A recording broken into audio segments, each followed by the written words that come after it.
This is me, Mr. YouTube Tommy Z, with a Elimination Chamber recap. WR1 Wrestling Recaps 1 Network. We're going to start off real quick with the kickoff show. On the panel, it was The Miz, it was Mark Henry, and also Rey Mysterio. So we're going to start off with the opening, match for the kickoff, the special edition, whatever match. It was the Brotherhood with Goldust and Cody versus Ryback and Curtis Axel. Oh yeah, and the good thing is, obviously, it was filmed in Minnesota. Curtis Axel was the hometown boy, the hometown favorite, whatever. A lot of people pop for him, but they gave a bigger pop for who came out with them, and that was Curtis Axel's grandfather, Larry the Axe City. Huge legend in the Minnesota AWA area. The Brotherhood wins that match. It wasn't too bad. They got the crowd going.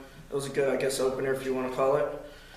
The first match for the actual pay-per-view was Jack Swagger with Zeb Coulter versus Big E, and that was for the Intercontinental Championship. It wasn't too bad of a match. People wanted, they were more rooting for, Swagger.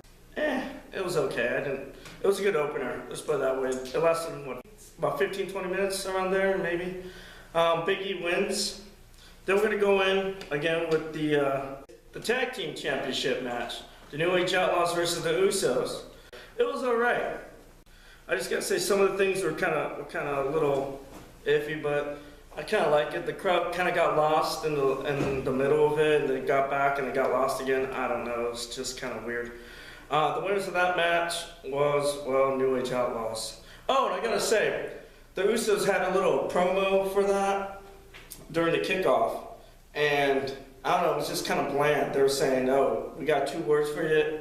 It's over." It didn't convince me that it was over. All right, if you're gonna have promo, convince me. I like the promos. I like hearing good promos, especially now when they're all scripted or going off memory. They didn't convince me that it's over. Look and I want to see that facial expressions that it's over. The next match after that is Titus O'Neil versus Darren Young. People weren't into it. It was just like boring. Whenever that match is, Titus O'Neil. And I guess they're pushing him pretty good. I don't know. I kind of like that promo he did the other day when it was, he asked the chick, "How do you spell champion?" She gets too ready to spell champion. He says no, interrupts her, saying Titus. I enjoyed it. I thought it was pretty cool. We're going to go on to the match, in my opinion, that solo show that the whole crowd was popping, and that was The Shield versus the Wyatt family. Wow, that was a good match. It was going everywhere. I mean, people were flying. Seth Rollins was going over the top rope. It was hard hitting. Everyone had a good chance to shine. And, the crowd was into it. They were booing. It was 50-50 on the crowd chants. 50 going to the Wyatts, another 50 going to the Shield.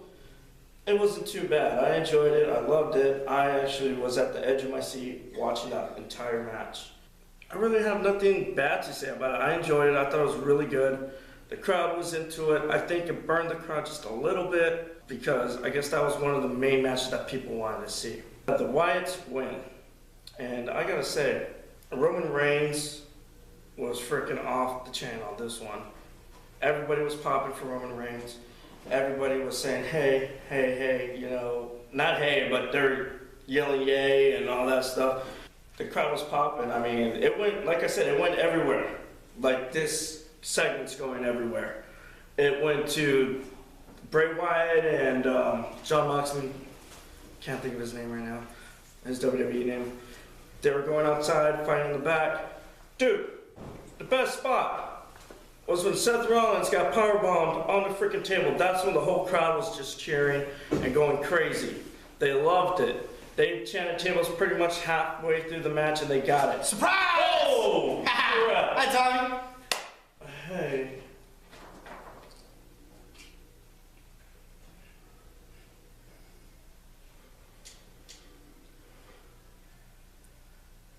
I don't know what the heck that was. The Wyatts win, and I gotta say, Ricardo played that off because, of course, which table they had to demolish was the Spanish announce table. Ricardo was looking at it saying, how come you can't, I heard it in Spanish, How come you can't break their table for once? It was pretty awesome. I loved it. The Wyatts win that match. Now we got another match. It was Cameron versus AJ Lee for the Women's Championship, or Divas Championship. AJ was with Tamina. Cameron wins, but it was DQ, so it was interference with Tamina. As you know, with the championship match, on a DQ, titles don't change, so even though Cameron won, AJ Lee is still the champion. Now, I gotta say, pretty much throughout the whole show, Bad News Bear was giving out bad news. And, you know, I kind of liked it, but it got kind of boring after a while. It just got stale. And I love the gimmick. You know, he's giving out bad news, and I kind of started laughing. After the first one, his little podium, you know, rised up, and after that, that was the only time throughout the whole pay-per-view that it rised up. And he was bad-mouthing the, I guess, just again, he was bad-mouthing the electricians, Minnesota electricians, saying, you know, the only thing worse than their football team is the Minnesota electricians.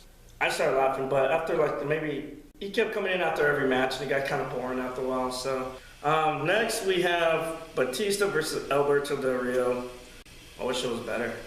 People were booing Batista. People were cheering for, you know, Alberto Del Rio. Batista wins.